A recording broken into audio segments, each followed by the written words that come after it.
কি আমল করলে শত্রুর ক্ষয়ক্ষতি থেকে আত্মরক্ষা করা যাবে? যে আমলের মাধ্যমে শত্রুর ক্ষয়ক্ষতি থেকে বাঁচা যাবে সে আমল হলো নবী করিম সাল্লাল্লাহু আলাইহি সাল্লামের শেখানো দুটি আমল।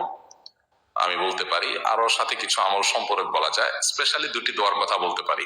একটা দোয়া হলো, কোন ব্যক্তি আপনার ক্ষতি করার চেষ্টা করছে, আপনাকে হয়রানি করার চেষ্টা করছে, শারীরিক মানসিক ভাবে নির্যাতন করার চেষ্টা করছে, আছে এরকম দুষ্ট প্রবৃত্তির মানুষ, এরকম যদি মনে হয় তো আপনি একটি দোয়া সবসময় পড়বেন।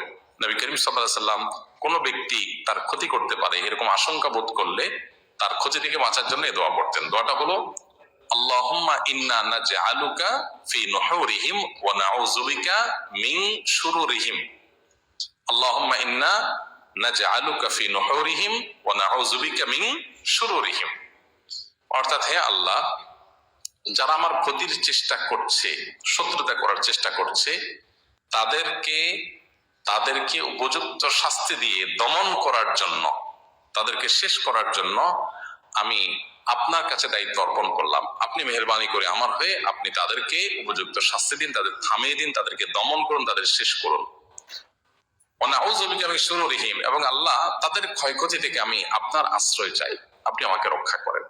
নবী করিম সাল্লাল্লাহু আলাইহি সাল্লামের এই দোয়াটা খুবই অর্থবহ একটা দোয়া। এই জন্য জীবনে কখনো কোনো শত্রু আমাদের নবী সাল্লাল্লাহু আলাইহি সাল্লামের কোনো ক্ষতি করতে পারে নাই। কোন শত্রুর ক্ষতি দ্বারা যখন আপনি ক্ষতিগ্রস্ত হওয়ার আশঙ্কা করবেন, এই দোয়া পড়বেন, আল্লাহ রক্ষা করবেন ইনশাআল্লাহ। আবার